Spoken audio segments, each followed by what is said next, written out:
Good morning class 10th। शुरू करते हैं आज का क्लास। हम लोग डिस्कस कर रहे हैं चैप्टर 1 ज्योग्राफी में रिसोर्स एंड डेवलपमेंट। आज हम लोग डिस्कस करेंगे सब टॉपिक रिसोर्स डेवलपमेंट। तो आगे बढ़ते हैं हमारे टॉपिक से रिलेटेड। तो आज हम लोग डिस्कस करने वाले हैं जो टॉपिक है हमारा डेवलपमेंट ऑफ रिसोर्सेज। तो हम लोग ने प्रीवियस लास्ट क्लास में डिस्कस किया था क्लासिफिकेशन ऑफ रिसोर्सेज, और जो लास्ट टॉपिक डिस्कस किया था वो था classification resources on the basis of status. Status से हम लोग ने डिस्कस किया था लास्ट क्लासिफिकेशंस।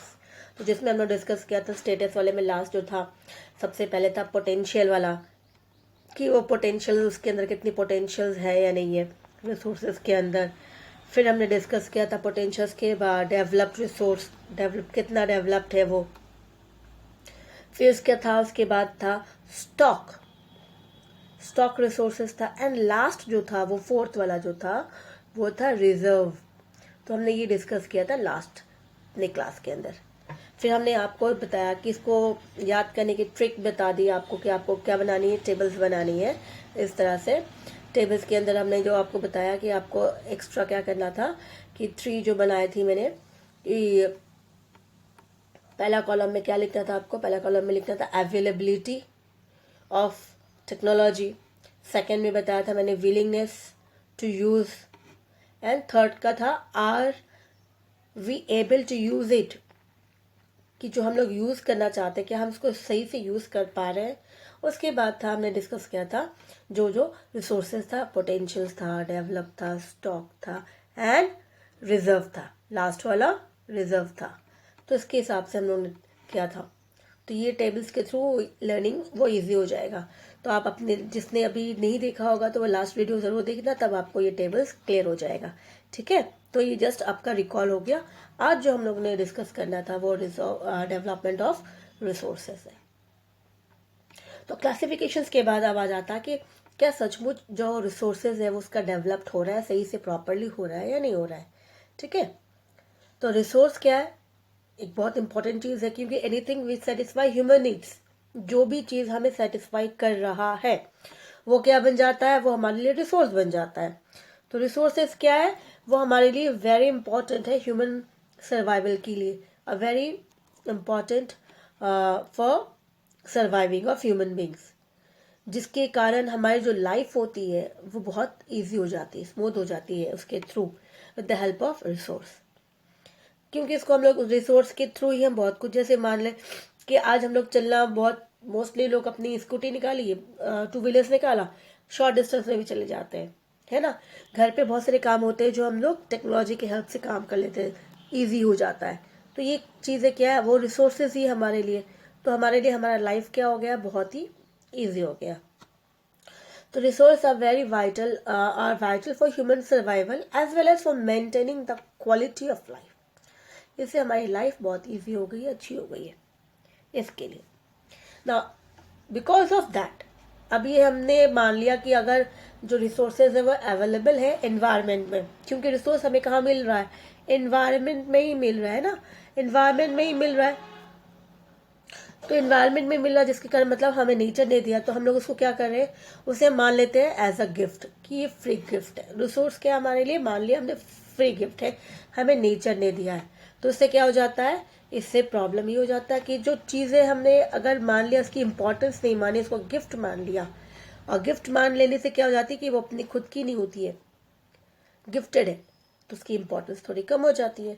तो इसके कारण लोग ने क्या करना शुरू कर दिया, ह्यूमन बींग्स ने, जिसके कारण उसे इनडिस्क्रिमिनेटली, मतलब बिगर सोचे समझे उसे यूज करना शुरू कर दिया।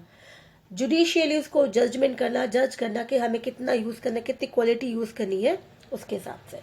अब मान लो कि कोई चीजें जो आपके पास एक्सेस है ना, मान लो आपके पास आप नोटबुक नोट्स बनाते हैं, तो आपको चाहिए 1 पेन, और आपने 5-6 पेन ले लिया। अब वो 5-6 पेन एक साथ ले लिए, तो आप एक साथ उसको यूज नहीं कर सकते हो, फिर आपने अपने फ्रेंड्स को दे दिया, गुम हो गए, आपको कोई मतलब नहीं हुआ से, यू नीड ओनली 1 पेन। तो इसी तरह से रिसोर्सेस हमारे पास हमारे एनवायरनमेंट में बहुत सारे हैं, और जिसका यूज जो है लोग बिना सोचे समझे यूज करें, that was called indiscriminately without any thinking about. तो इससे क्या प्रॉब्लम हो जा रही है, अब हमने जितना यूज करा था उसको तो यूज नहीं किया, वो वेस्टेज हो गई, वेस्टेज हो गई। जितना यूज था उतना तो किया, लेकिन उससे ज्यादा हमने उसका दुरुपयोग किया, तो उसके कारण धीरे धीरे क्या होने लगा, उसकी प्रॉब्लम ये होगी कि खत्म हो जाएगा वो, एक दिन तो खत्म हो जाएगा, क्योंकि इसके बारे में हमने सोचा नहीं है। अब ट्यूबवेल ऑन कर देंगे, पानी ऑन, इलेक्ट्रिसिटी गवर्नमेंट अगर फ्री दे रही है तो हमने ट्यूबवेल ऑन कर दिया, फार्मर्स को फ्री देती है, सब्सिडीज होती है, तो फ्री, क्योंकि गवर्नमेंट हमसे पैसे कम लेती है, मान लेते हैं, ऑन कर दिया, तो उससे प्रॉब्लम क्या हो जाएगा, फ्री है मतलब हमने ट्यूबवेल ऑन कर दिया, पानी निकल रही है, तो लास्ट में प्रॉब्लम हो जाएगा कि जो वाटर लेवल है, ग्राउंड वाटर लेवल है, क्या हो जाएगा, वो लेवल क्या हो जाएगा, रिड्यूस हो जाएगा ना। तो रिड्यूस हो गया, डिक्रीज हो जाएगा, क्या रिड्यूस हो जाएगा, है ना, कुछ भी हो सकता है। तो इस तरह से वाटर लेवल डिक्रीज हो जाता है, तो उसकी प्रॉब्लम क्या होगी, बाद किसको प्रॉब्लम होगी, बाद में हमें प्रॉब्लम होगी, हम उसका कुछ फिलहाल में लास्ट में क्या हो जाएगा, पानी की प्रॉब्लम हो जाएगी, फिर हम फार्मिंग नहीं कर पाएंगे, बहुत सारी प्रॉब्लम हो सकती है। तो that is what indiscriminate using without thinking about, उसके बारे में सोचे समझे। तो इससे जो प्रॉब्लम्स आ रही है ना, उससे जो प्रॉब्लम्स, रिलेटेड प्रॉब्लम्स हो रही, जिसके कारण when we are thinking that these are the free gift of nature, तो ह्यूमन बींग्स ने इसको यूज करना जो शुरू किया इनडिस्क्रिमिनेटली, जिससे रिलेटेड जो प्रॉब्लम्स आ रही है, तो these are the problems. Number one problems is depletions of resources for satisfying the greed of a few individuals। तो अब यहाँ पे देखो कि डिप्लेशंस क्या हो गया, डिप्लेशन मीन्स डिक्रीज, ठीक है, इसकी मीनिंग क्या हो जाती है, डिक्रीज। तो depletion means decrease of resource, क्योंकि हम रिसोर्स को इतना ज़्यादा यूज़ करना शुरू कर दिया है, तो धीरे धीरे रिसोर्सेज जो है ख़त्म होगी, डिप्लेट होगी, डिक्रीज होगी। कारण बिकॉज ऑफ सेटिस्फाइंग, जो ह्यूमन बींग्स है उसकी ग्रीड, उसकी लालच कभी खत्म नहीं होती है, थोड़ा सा मिलता है तो फिर सोचते हैं वो और उसको चाहिए। तो ये जो चाहिए, जो ग्रीड है ह्यूमंस का, सेटिस्फाई कभी नहीं कर पाएंगे अपने आप को, जिसके कारण, इस ग्रीड के कारण हमारा रिसोर्स जो क्या हो रहा है, वो डिक्रीज हो रहा है। नंबर वन प्रॉब्लम्स अराइजिंग, तो ये कौन कर रहा है, और बाय अ फ्यू इंडिविजुअल, सभी नहीं, क्योंकि सबके पास मिलना मुश्किल है, तो बाय अ फ्यू इंडिविजुअल्स। तो पहला हो गया depletion of resource due to greeds of humans. Second, accumulation of resources in few hands, which in turn divided the society into two segments। अब जैसे यहाँ पे हमने किया था, अंडरलाइन किया था, फ्यू इंडिविजुअल्स, क्योंकि रिसोर्सेज को एक्यूमुलेट करना, अपने पास रखना, उसके लिए हमें क्या चाहिए, मनी चाहिए, परचेस तो करनी होगी, अर्निंग करनी पड़ेगी, अर्न करना पड़ेगा, खरीदना पड़ेगा, उसके लिए हमें resource, money is also resource. तो हमें एक्यूमुलेशन ऑफ रिसोर्सेज के लिए उसको एक्यूमुलेट करना, अपने पास लेना, खरीदना, परचेस करना, जो भी है वो करने हमें पैसा चाहिए। अब पैसा सबके पास नहीं है, जो रिच पीपल्स है उनके पास है, तो that was in a few hand, कुछ लोग उसे कर पाएंगे, तो जो पैसे वाले वो कर पाएंगे, तो जिसके कारण क्या हो जाता, द सोसाइटी वाज डिवाइडेड, तो उससे सोसाइटी डिवाइड, क्योंकि किसी के पास है, किसी के पास नहीं है पैसे, तो जिसके पास है उसने उस रिसोर्स को अपने पास ले लिया है, तो सोसाइटी जिसके कारण क्या हो गई है, वो दो भागों में बढ़ गई, हैव एंड हैव नॉट, किसी के पास है, किसी के पास नहीं, या फिर हम बोल सकते हैं rich and poor, have and have not, या फिर रिच एंड पुअर। तो ये दूसरा प्रॉब्लम अराइज हो गया, ठीक है।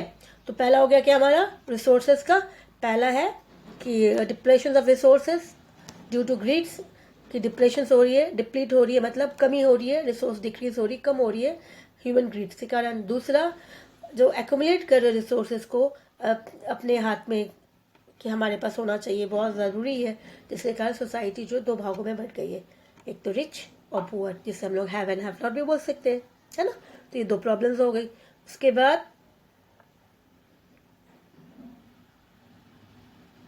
थर्ड प्रॉब्लम्स आता है, that is indiscriminate use of resource has lead to global ecological crisis। हमने सोचे, बिगर सोचे समझे जब उसको यूज करना शुरू किया, उसका रिजल्ट तो बहुत कुछ हो सकता है ना। तो उसको क्या बता रहे हैं, एक्सप्लॉयटेशन, हम उसको एक्सप्लॉयट करें, मतलब उसको जितना चाहिए उससे कहीं ज्यादा उसका यूज हम दुरुपयोग कर रहे हैं, प्रयोग में नहीं ले रहे, उसको यूज में नहीं ले रहे, उसको एक्सप्लॉयट कर, उसको फालतू बर्बाद कर रहे हैं। तो जिसके कारण हमारे ग्लोबल जो है इन्वायरमेंट से उससे इकोलॉजिकल क्राइसिस अराइजेस हो गई है, इकोसिस्टम पूरा हमारा जो इन्वायरमेंट्स है। क्या है global warming? We all know कि किस तरह से ग्लोबल वार्मिंग के कारण हीटिंग बढ़ रही है, कार्बन डाइऑक्साइड जो किस तरह से बढ़ते जा रहा है, तापमान क्लाइमेट में चेंजेस आ रहा है, ओजोन लेयर डिप्लेशन हो रही है, ओजोन लेयर्स उसके अंदर होल्स होना शुरू हो गया, वो भी डिक्रीज हो रहा है। तो उससे क्या हो जाएगा, अगर वो डिक्रीज होगा तो हमारे जो यूवी रेज है, अल्ट्रावायलेट रे ऑफ सन, तो क्या हो जाएगा, वो रेज इजीली एंटर करेंगे अर्थ के अंदर। तो उससे बहुत कुछ प्रॉब्लम्स हो सकती है, इससे बहुत कुछ डिजीजेस, हार्मफुल डिजीजेस क्रॉसेस करेंगे वो ह्यूमन बींग्स को। इसके साथ साथ इन्वायरमेंट पॉल्यूशंस है, इन्वायरमेंट को प्रदूषित कर रहे हैं, लैंड डिग्रेडेशंस, लैंड ज़मीन, क्योंकि अगर मान लो कि केमिकल पॉल्यूशंस कर रहे हैं, केमिकल फर्टिलाइजर हम लोग यूज़ करते हैं फार्मिंग के अंदर, और वाटर लेवल जो नीचे रिड्यूस हो रहा है, और इस तरह से वाटर लॉगिंग, तो क्योंकि जब ट्यूबवेल ऑन करते हो तो लैंड डिग्रेडेशन कारण, किसके कारण, इसका रीजंस क्या है, ड्यू टू केमिकल पेस्टिसाइड्स हम लोग यूज़ करते हैं, फार्मिंग के केमिकल है, पेस्टिसाइड्स है, ये सारा क्या होता है, ये सारा जगह मिक्स होता है सॉइल्स के अंदर। फिर वाटर लॉगिंग क्यों होती है, वाटर लॉगिंग क्यों होती है, एक तो बारिश में वो अलग चीज़ हो गई, लेकिन water logging is also a cause कि अगर आपने हद से ज़्यादा पानी यूज़ किया, वो पानी कहीं ना कहीं जाकर स्टैंड करता है, तो वो पानी फिर क्या हो जाता है, स्टैंड करता है, अगर कंटिन्यूसली स्टैंड होता है वो, और वो मूवमेंट नहीं कर पाता, दैट टर्न इनटू अल्कलाइन, तो वो फिर ज़मीन जो हो जाती है फर्टिलिटी उसकी ख़त्म हो जाती है। तो दीज ऑल लीड टू, क्योंकि हमने पता है कि हमने गवर्नमेंट ने हमें इलेक्ट्रिसिटीज़ में सब्सिडीज़ दी है, ऐसे हमें फ्री में दिया है, तो हमने ट्यूबवेल्स ऑन कर दी, तो इससे जो रिलेटेड है land degradation, water logging problems हो जाएगी। सबसे बड़ी इंपॉर्टेंट है वाटर लेवल जो है वो वाटर लेवल का रिड्यूस हो जाएगा, वो प्रॉब्लम सबसे बड़ा प्रॉब्लम आ रहा है। लैंड डिग्रेडेड हो जाएगा तो फिर हम फार्मिंग कहाँ करेंगे, लैंड ज़मीन खराब हो जाएगी, उसकी क्वालिटी खराब हो जाएगी, तो प्रोडक्शंस में अपने आप कमी आ जाएगी। So these are the problems related because of only one, if we take seriously that resources क्या है, अगर हम लोग ये सोचते हैं resources क्या है एज अ फ्री गिफ्ट, क्योंकि ये वर्ड जब फ्री आता है तो लोग कुछ भी नहीं सोचते, तो ये फ्री गिफ्ट सोचने के कारण हमने उसको कभी भी उसके बारे में नहीं सोचा, उसे यूज़ करना शुरू किया। इसकी रिजल्ट हमने देख ली कि इसका रिजल्ट क्या है, 3 इम्पॉर्टेंट प्रॉब्लम्स अराइज हो रही है। पहला, depletions of resources due to greeds of humans. Second हमने देखा दैट इज सेकंड जिस तरह से कि वहाँ पे ह्यूमंस के कारण जिस तरह से वो लोग यूज़ कर रहे हैं, उसके कारण कुछ लोग जब एक्यूमुलेट करें अपने हाथ में, उससे सोसाइटी जो डिवाइड हो रही है हैव एंड हैव नॉट के कारण, ये भी बहुत इंपॉर्टेंट है कि सोसाइटी हमने क्या कर दिया, भाग कर दिया गरीब, अमीर और गरीब में। तीसरा हमने क्या देखा, इकोलॉजिकल क्राइसिस में क्या आया, दैट इज ग्लोबल वार्मिंग आ गई, ओजोन लेयर डिप्लेशन आ गया, एनवायरमेंट पॉल्यूशन आ गए, लैंड डिग्रेडेशन आ गए। So these are the important very big problems related to resources. तो उसका सॉल्यूशंस भी निकालना पड़ेगा कि हम उसको क्या करें, कैसे बचाएं, दैट इज प्रिजर्व कैसे करें, इसको कंजर्व कैसे करें, कंजर्व कैसे कर सकते हैं इसको, हम बचाएंगे कैसे इस रिसोर्सेज को, क्योंकि अगर रिसोर्स नहीं होगा तो डेवलपमेंट नहीं होगा। तो रिसोर्सेज के लिए हमें क्या चाहिए, डेवलपमेंट। तो अगर रिसोर्स नहीं है तो क्या नहीं होगा, रिसोर्स नहीं होगा, डेवलपमेंट पॉसिबल नहीं है, क्योंकि डेवलपमेंट तभी होगा जब हमारे पास रिसोर्सेज होगा। तो रिसोर्स को हमें बचाना बहुत ज़रूरी है। तो यहाँ पे एक इम्पॉर्टेंट आता है जो स्टेप, प्रॉब्लम्स हमने देख ली, प्रॉब्लम्स के बाद कि how we are going to tackle this problems, हम उस प्रॉब्लम्स को कैसे टैकल करें, कैसे इसका जो है यूज़ हो हम सही से करें। So an equitable distribution of resources has become essential for sustain quality of life and global peace.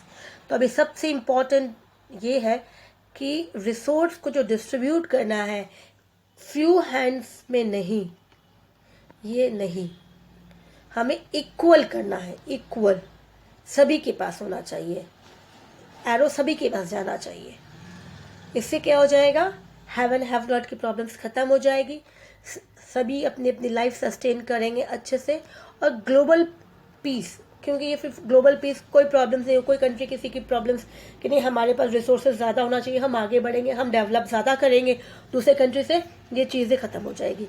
तो ये ख़त्म हो जाएगी तो मोस्टली धीरे धीरे और भी प्रॉब्लम्स रिलेटेड जो भी है उसकी ग्लोबल इकोलॉजिकल क्राइसिस भी धीरे धीरे उसकी लेवल कम हो जाएगा।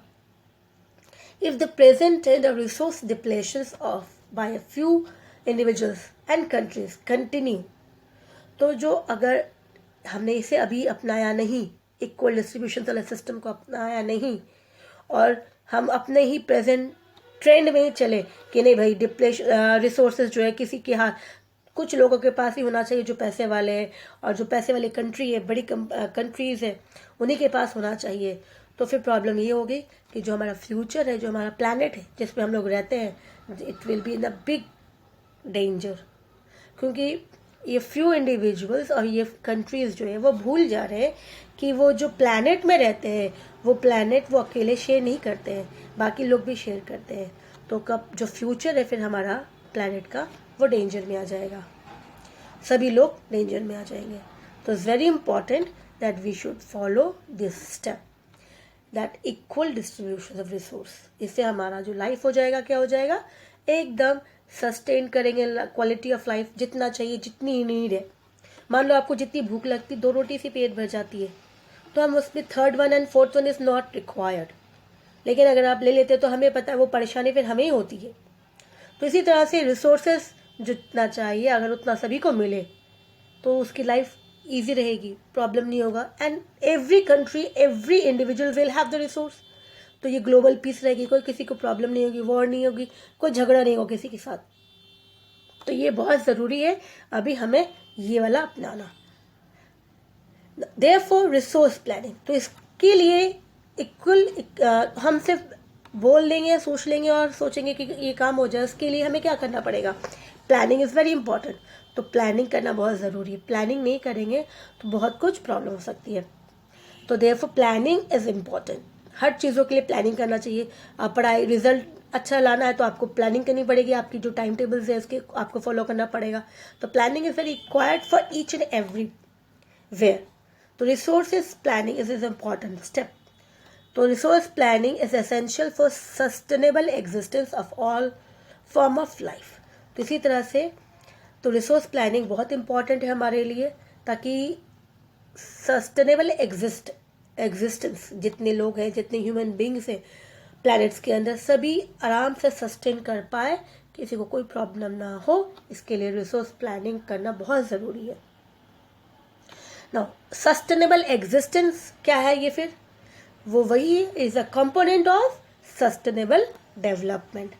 तो ये कंपोनेंट सस्टेनेबल डेवलपमेंट क्या है, ये आप लोगों ने 9th में भी पढ़ा था। सस्टेनेबल डेवलपमेंट, दैट डेवलपमेंट जो है हमारा वो हमें आज कर रहे हैं लेकिन हमें आने वाला भविष्य में भी उसको यूज़ करना है, वही चीज़ है ये। Sustainable economic development means development should take place without damaging the environment. हम एनवायरनमेंट को डैमेज नहीं करेंगे, अपने एनवायरनमेंट को गंदा नहीं करेंगे। नहीं तो हम क्या करें, हम अपने को डेवलप करने के कारण हम अपने आप के आसपास के एनवायरनमेंट को गंदा कर देंगे। तो भाई हम रहेंगे कहाँ पर, हमें वहीं रहना है, हमें सस्टेन वहीं करना है, तो वहाँ पे फिर पॉल्यूशन क्रिएट कर रहे हैं हम। तो इसको ये ध्यान में रखना बहुत ज़रूरी है कि हमें डेवलपमेंट करना है लेकिन साथ साथ हम अपने एनवायरनमेंट को डैमेज नहीं करेंगे। और जो डेवलपमेंट हम कर रहे हैं आज प्रेजेंट में, हमें उसी को फ्यूचर तक ले जाना है ताकि नेक्स्ट फ्यूचर जनरेशन जो आएंगे वो भी उसे यूज़ कर पाए। उसी को हम कहेंगे सस्टेनेबल डेवलपमेंट। तो इसीलिए यहाँ पे क्या आ गया, सस्टेनेबल एग्जिस्टेंस तभी हो पाएगा क्योंकि जो अवेलेबल आज है, अवेलेबल आज अगर अवेलेबल है आज तो उसको ये प्रेजेंट है, तो फ्यूचर में भी होना चाहिए, तभी तो डेवलप करेंगे, तभी तो हम डेवलपमेंट में जाएंगे। नहीं तो प्रेजेंट हमने कर लिया डेवलप, फ्यूचर में question marks because no resource, तो डेवलपमेंट क्या हो जाएगा यहाँ पे, ज़ीरो। तो इसके लिए sustainable existence is a component of sustainable development. So what is development? We have seen that development means that we should not damage the environment. हम जो डेवलप करेंगे उस डेवलपमेंट में हम अपने एनवायरनमेंट को डैमेज ना करें, है ना। और जो डेवलपमेंट आज कर रहे हैं, प्रेजेंट में कर रहे हैं, उसको हम लोग फ्यूचर तक लेके जाए, उस डेवलपमेंट को हम फ्यूचर तक लेके जाए, तब जाके वो डेवलपमेंट कहलाएगा और उसे हम कहेंगे सस्टेनेबल डेवलपमेंट। ठीक। अब इसी के कारण there was a meeting summit, जहाँ पे मोस्टली सभी कंट्रीज जिससे बहुत ज़्यादा अपने प्लैनेट के बारे में चिंता है, क्योंकि उनको उसी प्लैनेट में रहना है, सभी को रहना है, तो वहाँ पे तो दे हैव बीन स्टार्टेड 1992 में रियो डी जेनेरोस अर्थ समिट स्टार्ट किया गया था, and more than 100 heads of states अलग अलग वहाँ पे वो मीट किए थे, डिस्कस किया था। That was been done in Brazil, that was the first meeting. International earth summit थे, अर्थ को बचाने के लिए ये शुरुआत किया था 1992 में, और ये शुरुआत कहाँ हुई थी? In Brazil. ठीक है, तो that was the first meet in Brazil. Summit यहाँ पे एड्रेस किस लिए किया था? What was the reasons for calling all this summits? Rio de Janeiro's, that was the meaning urgent problem. Address किसका था? वो किसकी लिए इनको समिट बुलाया गया था? जो एनवायरनमेंट की प्रॉब्लम्स हो रही थी उसको लेके। That was problems related environment protection, social economic development at the global level, कि जो प्रॉब्लम्स हो रही है उसको किस तरह से हम टैकल करेंगे, और हम इकोनॉमिकल सोशो इकोनॉमिक डेवलपमेंट हम किस तरह से कर सकते हैं। सो द असेंबल लीडर, सभी जितने सारे थे कंट्रीज ने साइन किया था, जितने सारे स्टेट्स के हेड्स गए थे, सभी ने साइन किया था एंड डिक्लेयर किया था। That was the declarations on global climate change and biological diversities के ऊपर इन्होंने शुरुआत की थी। इन्होंने 21 एजेंडा अडॉप्ट किया था, forest principles and adopted 21 agenda, और ये एजेंडा पे ही काम करना शुरुआत किया था फॉर अचीविंग। ये एजेंडा इसलिए था ताकि वो क्या अडॉप्ट कर सकेंगे? Sustainable development in the 21st century, जिसके कारण they have been little bit been proved ahead. अब ये एजेंडा क्या है? 21st agenda. तो क्योंकि अगर आप देखेंगे कि शॉर्ट्स जो क्वेश्चंस होते हैं उसमें कुछ भी पूछ सकते हैं कि उसका ईयर कौन सा था। रियो जो अर्थ समिट थी कब हुई थी? सबसे पहले ब्राज़ील में हुई थी 1992 में। तो उसमें जो agenda 21, what was the agenda 21? तो यहाँ पे जो एजेंडा डिक्लेयर किया था किस बेस पे था, किसके, what was the main objective of this agenda? तो ये था एट द 1921 में लीडर्स ने साइन किया था United nation conference on environment and development के ऊपर। तो एमिंग जो थी इसकी था कि एनवायरनमेंट डैमेज जो है उसको कैसे कंट्रोल किया जाए, कम वापस से कंट्रोल करें, कॉम्बैट करें, पॉवर्टी को रिड्यूस करें, डिजीज़ को थोड़ा कम, जो प्रॉब्लम्स है उससे कैसे उसको टैकल करें थ्रू ग्लोबल कोऑपरेटिव। क्योंकि अगर एक देश बहुत पैसे वाला है तो उसको करना पड़ेगा, शेयरिंग करनी पड़ेगी ऑन कॉमन इंटरेस्ट, क्योंकि सभी के लिए, क्योंकि प्लैनेट उनका अकेले का नहीं, वो अकेले नहीं रहेंगे, सभी रहेंगे। खराब होगा तो वो भी, उनको भी प्रॉब्लम्स होगी, तो इसके लिए बहुत ज़रूरी है कोऑपरेट करना। तो इसलिए global cooperation on common interest, mutual needs, सभी की नीड्स की देखभाल समझ के करना, शेयर रिस्पॉन्सिबिलिटीज़, सब अपने अपने रिस्पॉन्सिबिलिटीज़ को शेयर करेंगे।